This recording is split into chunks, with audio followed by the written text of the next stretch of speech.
Welcome to my Mothman Madness. Yeah, that's the title I'm going with.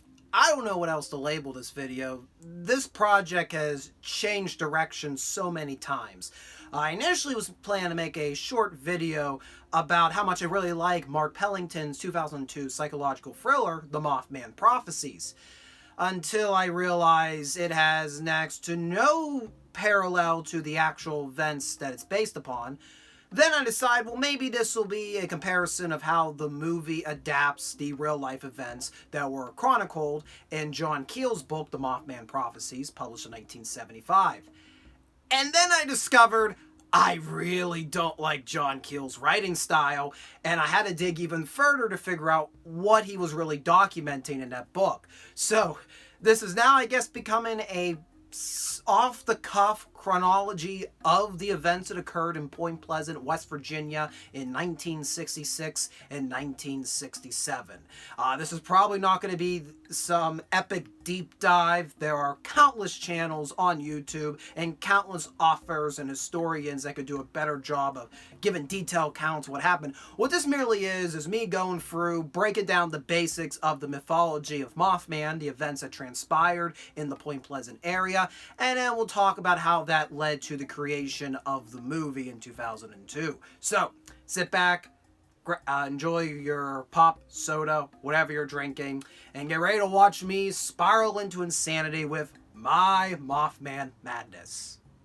Any understanding of how the legend of Mothman developed in American folklore has to understand the history of Point Pleasant, West Virginia. And good news for me, I've actually done some research on that. Where is it over here? What book is it? It's somewhere. Ah, look. Still fresh of the notes from the construction paper battlefield episode on the Battle of Point Pleasant. So, Point Pleasant sits at the confluence of the Kanawha River, emptying into the Ohio River, and sits on the West Virginia and Ohio state borders. The first major event is the Battle of Point Pleasant in 1774. This was a conflict in Lord Dunmore's War, which you probably have not heard of before, and there kind of is a reason to it.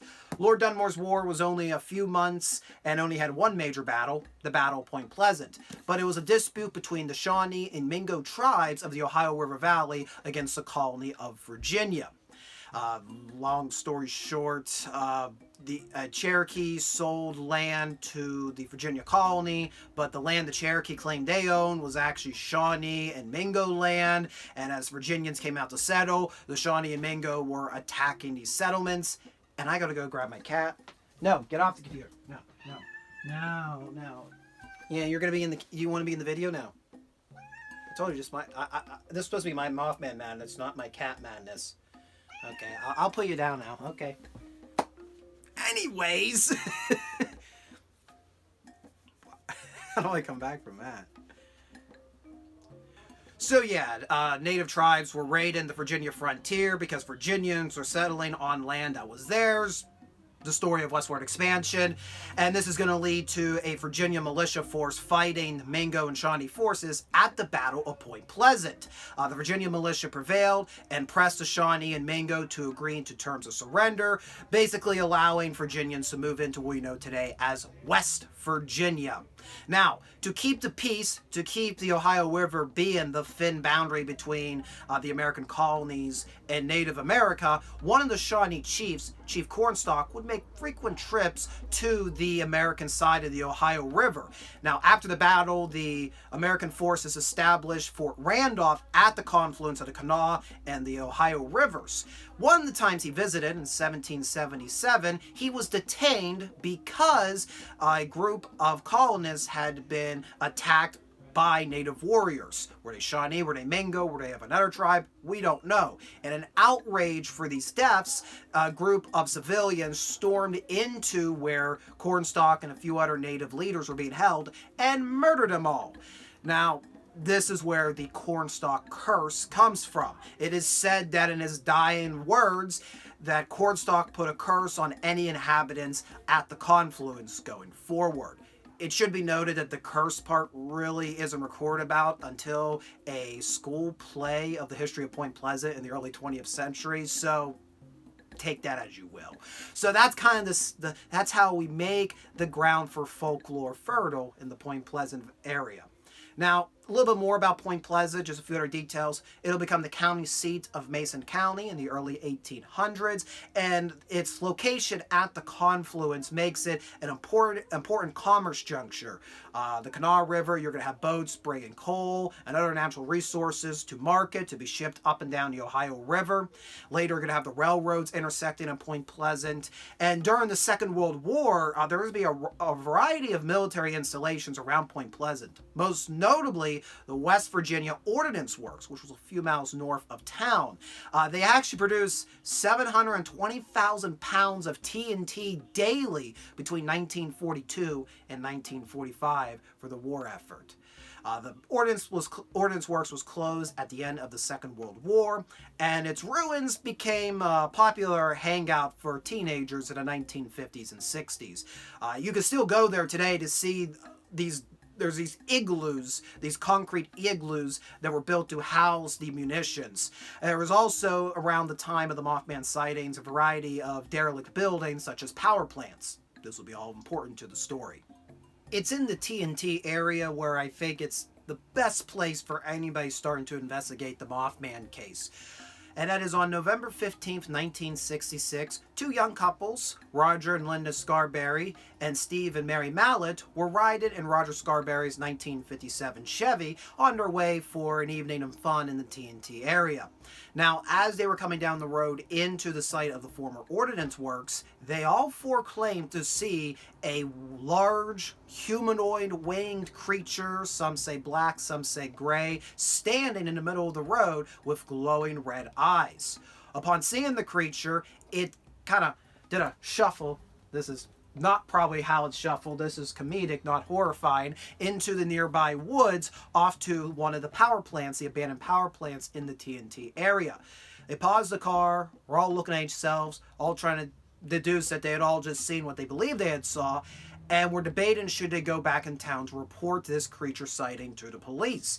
They decide not to because they might be seen as crazy, so they turn their cart around and decide at the very least, let's not go into the TNT area any further tonight.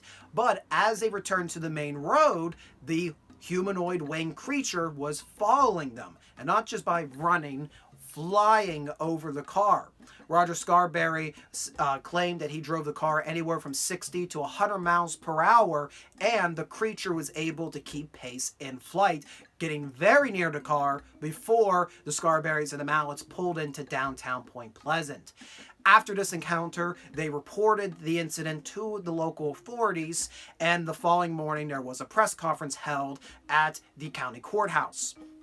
This is how the first major report of Mothman cases reaches national headlines. It was put on the AP Wire by the local newspaper, the Point Pleasant Register, and was carried by an assortment of different news outlets across the East Coast of the United States. Now, this is not the first Mothman sighting. But the reason it's best to start here with the Scarberry and Mallet case is that this is how everybody was made aware of earlier reports as well as what is to follow. Now, had the Mallet and Scarberry sighting been the only major reported sighting, you'd likely had a few people file into Point Pleasant and say, I saw the creature a week ago, and then the cases would have fizzled out from there, and it would be a minor footnote in history. But less than 24 hours after the November 15th sighting, we have another major report. This time it comes from Kathy and Raymond Wamsley, who were driving to the TNT area with Raymond's sister, Marcella Bennett, in the car with them, as well as Marcella Bennett's 3-year-old daughter. They were all off to see Raymond and Marcella's sister, who lived with a Mr. Thomas on the outskirts of the TNT area. Now they get to the Thomas residence and find that the parents are not home, yet their children are, and decide, well, we don't want to hang out with a bunch of tweens. We're far above hanging out with tweens, even though we're about 5 or 6 years removed. We're going to head back to our respective homestead. But as they're walking down the porch steps of the Thomas residence, they're going to spot a very tall, 6 to 10 foot, dark grayish creature with a 10-foot wingspan and glowing red eyes. Now, Marcella Bennett was frozen with fright, she claimed, and it was only upon her brother's cries to run into the house that she pivoted and actually fell right down onto the ground, trying to protect her 3-year-old daughter. They're then going to, Raymond's then going to go out, get Marcella back to her feet, and they're all going to run into the house. There's reports that this creature was banging on the Thomas front door, trying to peer into the windows, as Raymond Wamsley calls the police. And the police are going to show up within about 20 minutes, but by then the creature is gone. These 2 sightings within 24 hours, both in the TNT area, are not only to get that location placed into infamy in this Mothman tale, but I think is the reason why the Mothman case is slightly above most cryptids reported. These 2 major sightings within 24 hours in the same area. So if you thought Scarberry and Mallet weren't crazy, well, now we got the Walmsleys and Bennett to back them up. Now, there are many different accounts of Mothman and other strange phenomena that occurred in the weeks after these 2 marquee sightings. I am not going to go into each and every one in detail, but I do encourage you to check out Appalachian Oddity. The link will be in the description below. They have a wonderful database of the events of 1966-67. But there are 2 reports I want to highlight. First, on November 25th, 1966, a Thomas Urey was traveling on Route 62 north of Point Pleasant when he spotted a bird-like creature with a massive wingspan taking multiple passes over his car before it disappeared into the forest. And Urey was always made it known that he did not see a humanoid creature, he saw a bird-like creature. Then 2 days later, Connie Carpenter, on her way home from church outside of New Haven, West Virginia, which is about a half-hour north up the Ohio River from Point Pleasant, Carpenter is going to see this massive bird creature which has a 10-foot wingspan, standing about 7 foot tall. Drops in front of her car as she's traveling down the road. She's fearful that it's going to crash into her windshield, but it is going to jump into the air moments before disappearing. And the last thing she recalls is its glowing red eyes. What's interesting is both of these reports are in daylight, and Carpenter's account is going to be followed a few days later by her developing pink eye, something that would not go away for 2 weeks. Now, was this merely circumstantial, or did this have something to do with the creature? That is up for mythologists to debate. We're going to take a brief break to discuss the historiography behind the Mothman case.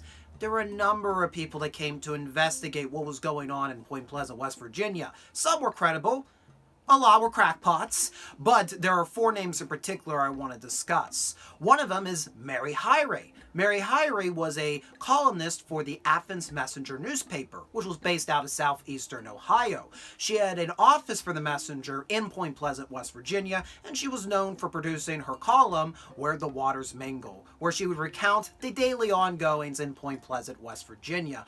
But the column is most famous for describing events relating to Mothman and other strange phenomena around that time period.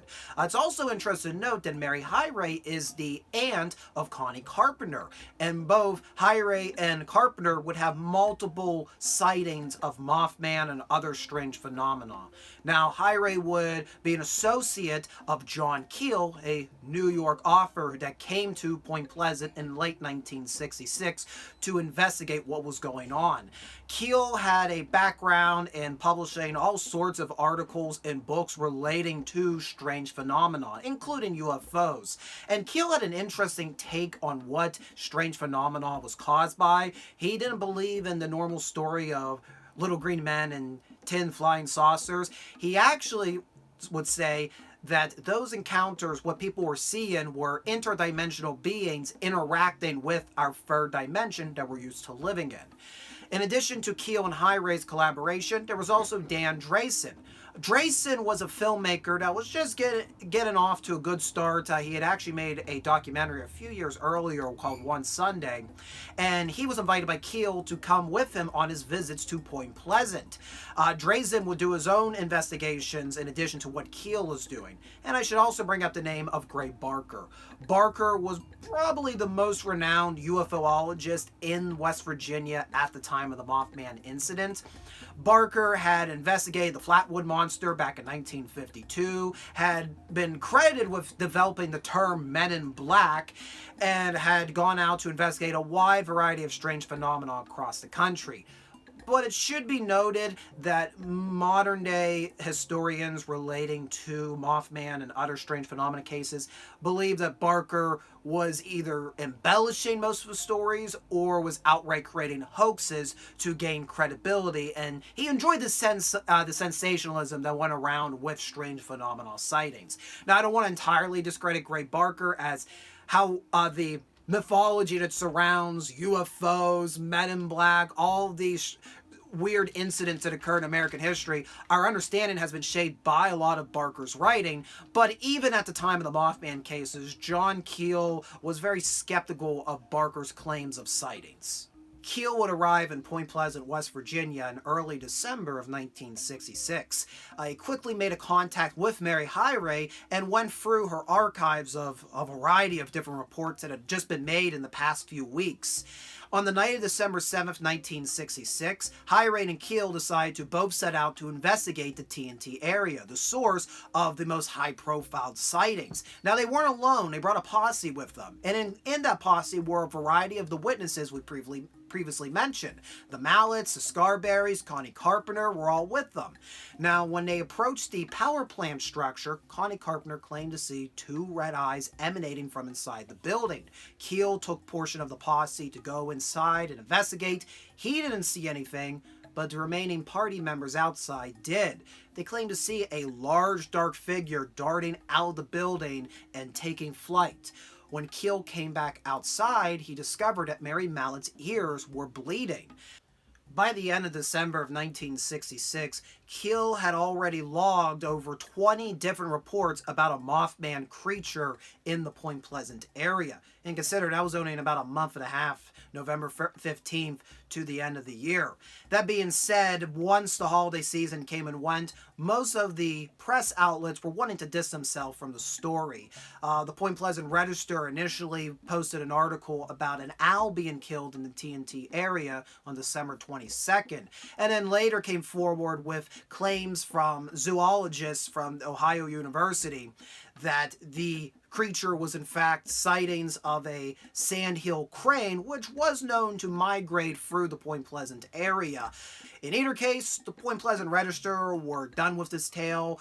Maybe they didn't want it to be associated with a UFO story, so they threw a lot of these tales out, dismissing whatever Mothman was, which meant the only major press outlet covering strange phenomena going forward was the Athens Messenger via Mary Hyray's column. So it's been a week, and hey, look, I found my microphone because we're about 20 minutes into the video, and I decided only now we're going to have some proper quality audio control here.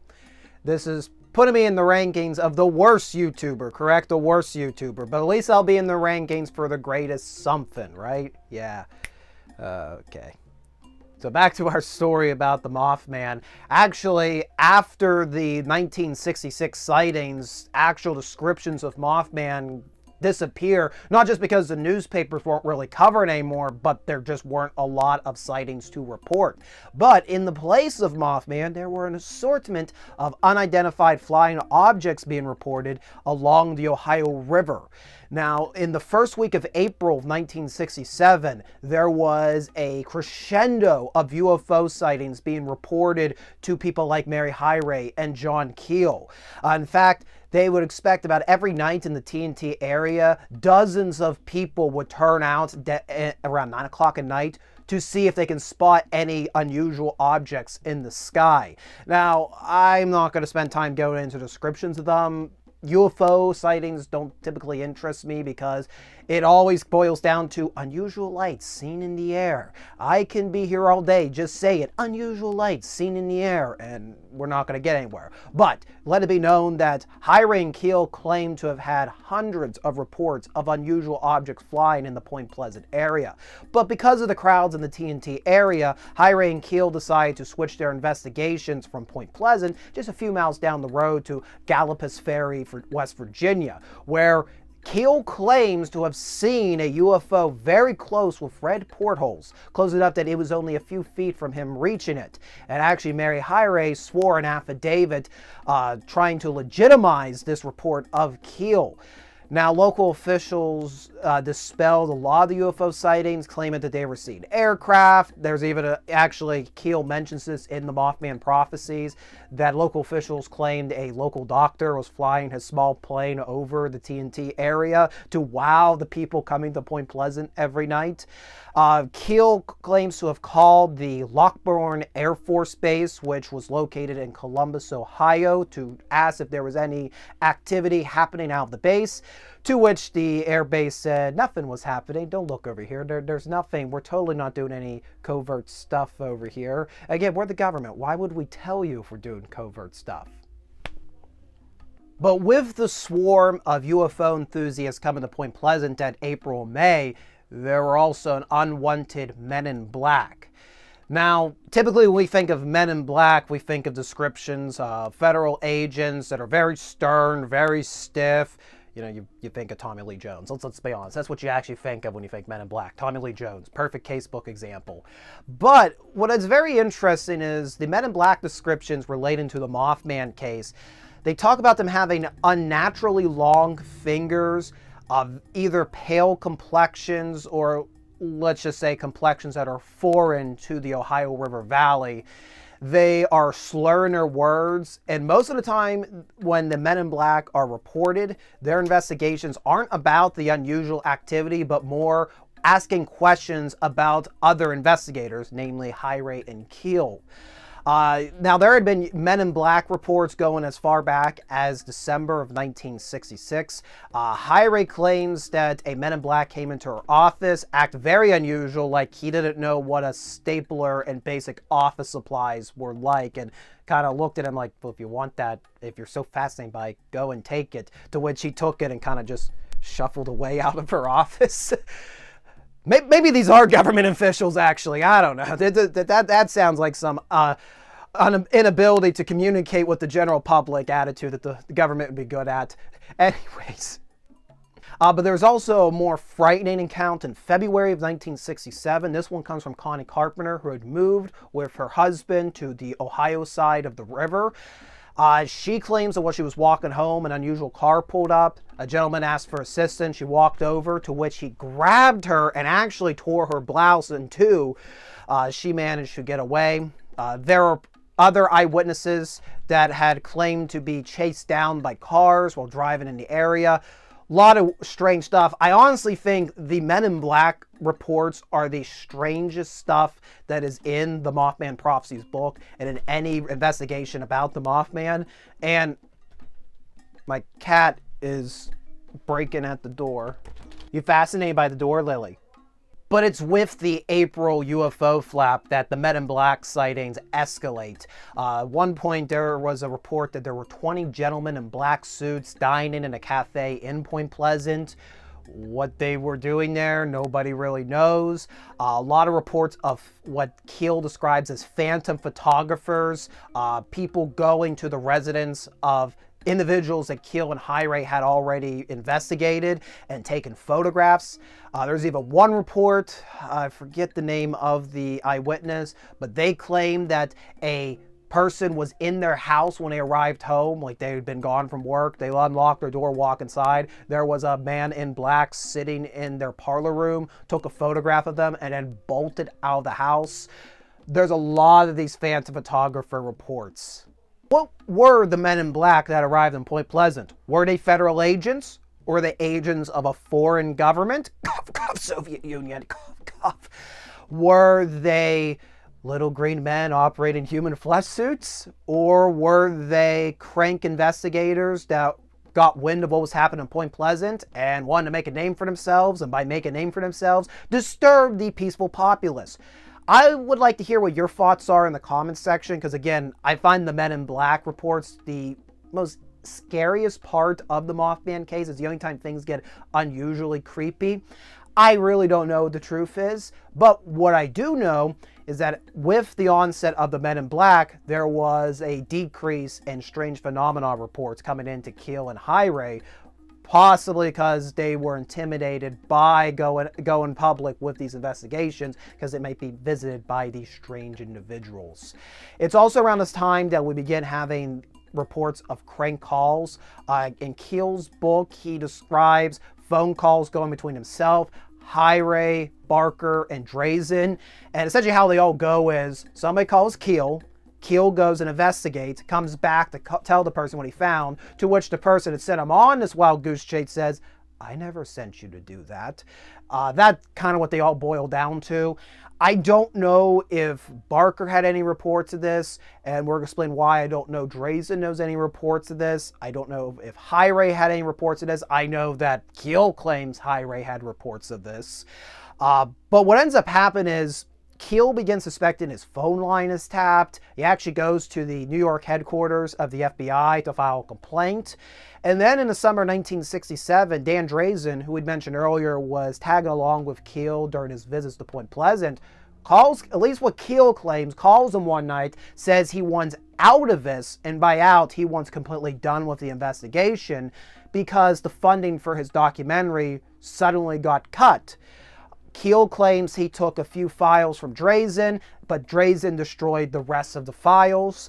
And Drazen has talked in passing about being involved with the Mothman case, but he really doesn't go into detail about what he did in the summer of 1967. I also want to make mention that there are a lot of critiques about Gray Barker. We mentioned earlier that he was known to embellish certain things. When you do read his book, Silver Bridge, which was published in 1970, there are a lot of names that are not real, and it's not because they're composites. It seems like he's making them up out of thin air. There's events that you will not find mentioned in Keel's book or any of the newspaper articles. There's just a lot of stuff that it didn't happen. It didn't happen. Sorry. I just can't, that's a bridge too far for me, Gray. So all of this, you'd think, well, this is all kind of fizzling out. There's nothing else in this case. Oh no, because around the 1-year anniversary of the Millette sightings, there's going to be a resurgence of Mothman cases. And this is going to lead us to what many consider the finale of the Mothman case. Enter the Silver Bridge. The Silver Bridge was constructed in 1928 to tether the highway between Point Pleasant, West Virginia, across the Ohio River to Galabus, Ohio. It is a very uniquely designed suspension bridge in that it's not a cable, which actually is more common than not. You'll find a lot of these are not cable suspension bridges, they're link bar suspension bridges. And what this boils down to, you would have about 4 to 6 link bars in place of the cable. And those link bars were tethered together with sockets called I-bars. And those would equally distribute the weight across the span of the bridge. Normally you would use 4 to 6 link bars, and that's in case one of them fragments, the weight will be distributed to the other 4 or 5 link bars. Not with the Silver Bridge. In fact, at the time of the Mothman case, it was one of only 3 bridges in existence that used a 2-bar design. That's right, only 2 bars in each span going across the bridge. And what this essentially means is if one of those bars fractures, all the weight is distributed to the second bar. Now, the reason they did this was to save on costs. The engineers argued that the steel they were using to build this bridge was so strong that it would compensate for the lack of bars. So it was built in 1928 at a time when the legal limit for the weight of vehicles on a bridge was 20,000 pounds. Fast forward to 1967, and the legal limit, we are now going the whole way to 60,000 pounds per vehicle. And on the evening of December 15th, 1967, there was a traffic jam on the Silver Bridge. It was holiday traffic, people coming and going from both communities, shopping for Christmas presents, and also having your daily evening commute back home. The weight was too much for the Silver Bridge to overcome. And to make matters worse, when the bridge was built, there was a fracture in one of the eye bars that held the bar links together.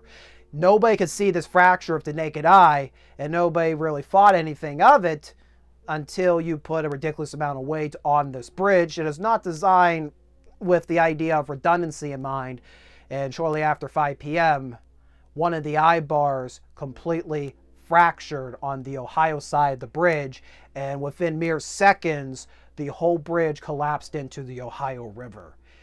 46 people were ultimately killed in what still stands as the deadliest bridge collapse in United States history. And because of its location, this disaster occurring so close to Point Pleasant, it has led it to become part of the Mothman mythos. Reports have come in a few days to weeks to months later saying that people saw the Mothman near the bridge before it collapsed. There are also reports of strange individuals climbing on the bridge before it collapsed. I don't believe in these. I think the forensic evidence speaks for itself on what led to the collapse of this bridge. But in any case, again, due to the collapse's proximity being to the location of the Mothman case, it's often seen that the Mothman was this harbinger of disaster, warning the people that something greatly horrible was going to happen to Point Pleasant, West Virginia.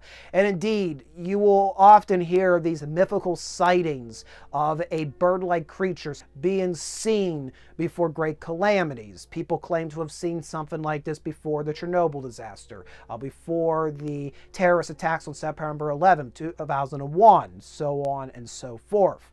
This is what people claim. Are they sincere in this, or are they making it up for the sake of the Mothman myth? Myth or no myth, it does not take away from the fact that 46 individuals died that evening in December of 1967. And circumstantially, you'll also see that after this incident, you're not going to have any sightings of Mothman or UFOs, at least not a large prominence of it in the Point Pleasant area. Large part because worst bridge collapse just happened in our community. That's where the focus is going to be. It wasn't, I can't argue with anybody not wanting to report strange phenomena after this real world calamity just occurred in your backyard. Now, as a historian, I would like to stand here and be able to tell you that we learned a lesson from the Silver Bridge collapse, and that no disaster has since occurred, and that because of rigorous inspection requirements imposed as a result of this collapse, we've been able to avoid such calamities, except for the fact we had the I-35 bridge collapse in 2007, and then just here in Pittsburgh, we had the Forbes Avenue bridge collapse in January 2022. My hopes in America's infrastructure, well, story for another day. All right, let's try to wrap this up in a nice Mothman holiday themed bow for, I guess this is a present for you guys? Mothman made his first high-profile appearance in November of 1966, though this first sighting would lead to people claiming to have seen a flying creature in the Point Pleasant area months before, and his reports would persist through the holiday of 1966, but with 1967, his accounts dissipated, but replaced by UFO sightings, reaching a fever pitch in April of 1967, but was soon silenced with the arrival of men in black into the Ohio River Valley, which made the people of the valley unsettled in coming forward and revealing cases. And throughout the summer, some of the investigators claimed to have unusual phone calls being received, and this is going to lead to a resurgence of strange phenomena around the 1-year anniversary of the first reported sighting Mothman, leading in some people's minds, to the Silver Bridge collapse of December of 1967, where Mothman sightings in Point Pleasant largely dissipated, as well as reports of strange phenomena. And that's all the notes I got. So if you thought scripted readout was a horrible mess, get ready, unscripted readout is here. We mentioned earlier that Gray Barker would be the first one to go to the publishers with an account of what happened in Point Pleasant, called The Silver Bridge. It was released in 1970. Many people have criticized it for changing whole names, whole parts of the story, to something that does not even resemble what actually happened in 1966 and 67. So if you're looking for a fun fictional romp about Mothman, check out Silver Bridge. It had a very limited publish in 1970, but since has gone a wide re-release with the popularity of the Mothman myth. But probably the most famous publication is John Keel's book, The Mothman Prophecies. And this brings us back to how I started this video saying, I really didn't like it. So for as much as I've been talking and have been referencing the book, it's a mess, guys. I'm not gonna lie to you. If you're going in wanting to get a authentic account of what happened in 1966, 67, you're not getting that from Keel. What you're going to get is a introspection of a UFOologist, of somebody who investigates strange phenomena. You will have a paragraph about what's happening in Point Pleasant, followed by 2 or 3 pages of explanation of the mythology of investigation in these cases. That might be interesting for other crowds, but for the historian in me, this was not what I wanted. What I wanted was a straightforward account of what eyewitnesses were reporting, and yes, it is in there in the book. But this ultimately leads to people believing that Mothman was a sign of disaster, of the Silver Bridge collapse. He also talks, it's interesting, a lot of people say the book does not delve into paranoia, but at least how it reads to me, when he starts talking about these crank calls, he also starts talking about claiming that believe he knows that a bad event's going to occur. He goes on a diatribe about how he thought the Pope was going to be killed and that the sign of a great earthquake was the omen for it. But the earthquake he claims occurs on the date in the book I went to investigate. I can't find any earthquake occurring in the region of Turkey specifying on that particular date with the casualty figure that he gives. He then gets to December of 1967 in the book, where he's claiming that he has all the lights turned off in the house, candles on, because he believes that there's going to be an international blackout on December 15th, 1967, to which that does not happen, but instead he gets a report that the Silver Bridge collapse had ensued instead. So, is this sincere? Is he embellishing? Maybe he's doing both. It's not the book for somebody who wants to investigate the actual timeline of events in Point Pleasant. But over time, the myth of Mothman became very popular, not just with people in the Point Pleasant area, but throughout, I just want to say, urban legend tellers in the United States of America. And eventually, his book was I was about to say book got bookmarked. That's just, no, I don't like that saying. His book got picked up by Hollywood studios to be produced into a movie. And this enters Mark Pellington into our tale. Now, Mark Pellington hasn't done a lot of movies. I believe he did a lot of music videos.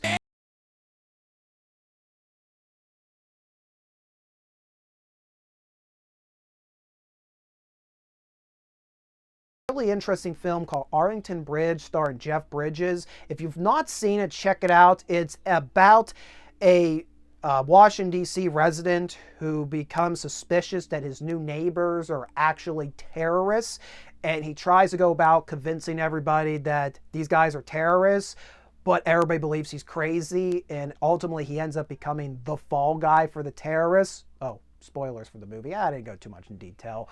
And Pellington, the reason I bring this up is Pellington takes the ideas of Arlington Bridge. Is it Arlington Bridge? Sorry, it is Arlington Bridge, right?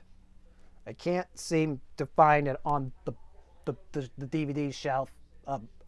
Wow. I just really rambled there. I really went down that rabbit hole. I probably should stop. but I can't stop. Oh, here it is. It's Arlington Road. Yeah, see, title, Arlington Road. It's not Arlington Bridge readout. But we eventually got there. When we got there, my eyes picked it up. But the reason I bring this movie up is I feel a lot of themes of conspiracy, of hysteria, of obsession kind of bleed into when he is touted to make the Mothman Prophecies. Now, you will see on the cover it says based on true events. Well, Mark Pellington decided that he was not going to do a one-to-one adaptation of Keel's book. And I don't blame him because, again, it is a high-concept book. It's not a straightforward statement of events that happened in Point Pleasant. Rather, what Pellington set out to do was combine the essence of what made the Mothman Prophecy so popular. This madness that the author seems to fall into as he investigates this case in West Virginia. He will adapt that essence into the 2002 film. And it's not a horror film. It's primarily a psychological thriller. And that is some great restraint because when you're doing a movie about a well-known cryptid, like let's say you're going to do a movie about Bigfoot, there's so many Bigfoot movies that just go into, look, the creepy monster. Actually, I think there's more Bigfoot movies where he's the good guy than he is the bad guy. That's a story for another day. But when you have a cryptid, usually it ends up being, ooh, spooky monster, we got to stop it. Pellington does not do that with the Mothman Prophecies. What he does is use the events of Point Pleasant, West Virginia to inspire a narrative that's about Richard Gere's character, who is named John Klein. Oh, gee, I wonder what that's an acronym for. John Klein, who loses his wife, he is, of course, depressed over it. And 3 years after his wife's death, he tries to travel to get away from being set up for an arranged date. Well, he ends up traveling several hundred miles off course and ends up in Point Pleasant, West Virginia, and starts discovering these strange phenomena that seem to be around a flying bird, man-like creature. But it's also going to combine less of the spooky monster with more the what is the Mothman? What is he here to do? And Klein's character becomes an investigator for this case. He gets to know the townspeople of Point Pleasant. And he also starts going a little crazy with how obsessed he is. Like, as far as I'm aware, he does not leave the town of Point Pleasant in the movie. He stayed from the time he arrives. I don't know how long he's there. Days, months. He stays there doing his investigative work. He's there long enough to become considered friends with most of the townspeople. And eventually he spirals into insanity toward the end of the movie because he thinks if he can figure out what Mothman is, or in the case of the movie, they call him Indrid Cold, he can figure out why his wife had to die at such an unfortunate young age.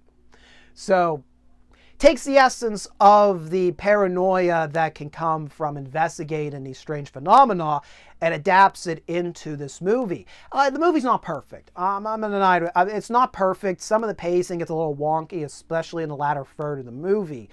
But I still think it's the best way you adapt this type of event. You don't adapt it one for one. You don't turn it into a monster show because then people aren't going to take the cryptid seriously. And as much as I have my suspicions about what happened in Point Pleasant in real life, I also do not want to be disrespectful to what people were claiming. These eyewitnesses that Keel does transcribe their accounts of. Something happened to them that spooked these people, and whether it could be easily explained or truly was something unknown, you weren't there. It's hard for us to explain what happened. So I think this is a very tasteful way of giving the sense of fear that encounters with the unknown can cause for people, and also makes it, you're also in the realm of fiction, so you don't have to adapt one-to-one some of the more tedious ends of the Mothman cases. And just like how the Mothman myth culminates with a bridge collapse, so too does the movie The Mothman Prophecies. And what I find very interesting is they actually filmed Mothman Prophecies not in Point Pleasant, West Virginia, but in Kittanning, Pennsylvania. And they could have just shot it on any old bridge. But no, they dress up the bridge to look as close to the Silver Bridge as possible, which for a movie that's set in contemporary times, not set in its historical location, I find it very interesting that Pellington decided to try to have a faithful reproduction of the Silver Bridge. The collapse that's shown is very prolonged, mostly for the tension, so we can see what's happening to multiple characters. They also give out a different number of deaths. The movie says 39 were killed. As I mentioned, 46 were killed in the real life collapse. And also the collapse is only the middle portion of the bridge. It's not the whole span as we see in real life. Nevertheless, the collapse that's depicted is graphic, tense, disturbing. It's one of the best uses of practical effects I've ever seen. In a movie. I believe the team that worked on Dante's Peak special effects also did the Mothman prophecy effects, which would explain a lot. It's one of the last major uses of practical effects in cinema. The Mothman Prophecies was released in cinemas in January of 2002. And since it's a January movie, you know, it didn't do so hot. Not with the critics, not with the box office. But people have since gravitated toward the movie, like myself, liking its reimagining of the events. I can't believe I'm saying as a historian that I'm actually supportive of the reimagining of events that are recorded down on particular dates, and it goes against the timeline. But I think it's something to mention about when you do adapt a historical event, especially one that has some iffiness like a cryptid case. It doesn't have to be a one-for-one reproduction of what happened that day, though I would be appreciative of that. I understand average audiences are not. So what is important is to get the essence of those events out, to get the essence of what happened across, to get the essence to the audience. Now, even though the movie did not do so well, town of Point Pleasant, West Virginia, we're not going to let this movie pass by without taking advantage of it. Point Pleasant hadn't been doing so well since the Second World War, and the Silver Bridge collapse directly played into the town's economic downturn. Before the bridge collapsed, the major thoroughfare in the area went right through the heart of town across the Ohio River. But when they built the new bridge, they actually built it downstream, which meant traffic was diverted out of the business district. A lot of businesses suffered income as a result. So there was for many years, they were trying to bank on historical tourism in the Battle of Point Pleasant. I've talked about this before in my construction paper battlefield video. There is a theory that states the Battle of Point Pleasant was the first true fight of the American Revolution, predating the battles at Lexington and Concord, Massachusetts. The argument is that Lord Dunmore, the governor of Virginia, plotted to have this big war occur with the Virginia militia and the Native Americans, wiping out the Virginia militia so they wouldn't be able to support the Massachusetts militia and events that were happening in Boston at this time. I have stated before, and I'll state again, I am not a fan of this theory, just because it's grasping at straws, in my opinion. I don't like this image of all of our historical figures being evil mustache man twirling their mustaches. That just not a fan of it. Not a fan of the theory. If you are supportive of this theory, I don't mean any disrespect to you, but I just don't support it. And many other folks were not supportive of the theory either, so the Battle of Point Pleasant sadly has not gotten the recognition it deserves. But with the movie coming out about the Mothman case, well, now there was something else to tap into, and boy did they tap into it. Within the same year the movie comes out, the first Mothman Festival is going to be held in Point Pleasant. Just a few months before the movie's release, another book had come out about the Mothman case. This one was published by Jeff Wamsley and Donnie Sergent Jr. And this one I highly recommend. This is what I wanted, which is just a simple textbook account of descriptions from eyewitnesses, and most notably the descriptions of Linda Scarberry, who was interviewed by the authors. If you are interested in investigating the Mothman case, definitely seek out this text. It's very brief and it's very bare bones, but I like my dry bare bones research material. And Wamsley and Sergent would go on to publish a few other books relating to the Mothman case. Sadly, I've not had time to get my hands on those. And Wamsley would follow through in 2005 with opening a Mothman museum, which houses artifacts relating to the Mothman case, such as newspaper clippings, material items of John Keel, as well as movie props for the Mark Pellington feature. And ever since then, the combination of the movie with the festival and then the museum opened up, Mothman now is more popular than ever before. I would argue he is second only to Bigfoot in terms of famous cryptids from the United States of America. And as you can tell, I made this whole video me rambling for, what time are we up to? I can't see the time code down here. I'm a little nervous. You can tell that even though I am a skeptic, I still am fascinated by this particular case. There's just a lot of things that some stuff you could explain, but there's other stuff you just go. And to finish up, like I said, I think the strangest stuff that comes out of this case is not the Mothman itself nor the UFOs. It's the Men in Black descriptions. Again, I'm so used to hearing descriptions of Men in Black being scruffy, scruffy, impersonal, Federal Bureau of Investigation guys. I'm not used to these almost alien-like beings that don't really know how to communicate with the civilian population. It was very strange, very strange. And even when you go back and read later descriptions by Linda Scarberry and other eyewitnesses, that seems what lasts them the longest. The weird Men in Black that show up to investigate what was happening.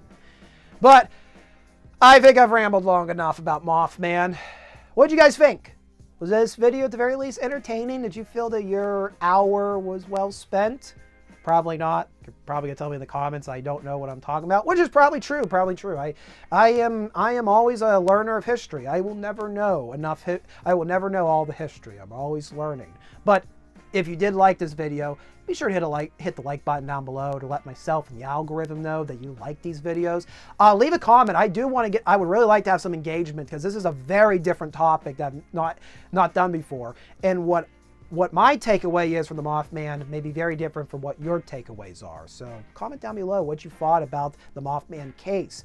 And if you want to see, as I say, if you want to see more videos like this, I don't normally touch cryptid stuff. If you want to see history videos about our shared past, subscribe here to Readout Productions. We tend to upload a video once a week as best I can. We have a live stream that happens every Thursday, again, as best as I am available to. So it's a lot of fun here on the channel. I'd like for you to join me in my adventure of documenting our shared past. Hey, thank you guys for watching. This is going to be coming out right before Christmas 2023, so Merry Christmas, everybody. We'll see you in the next video.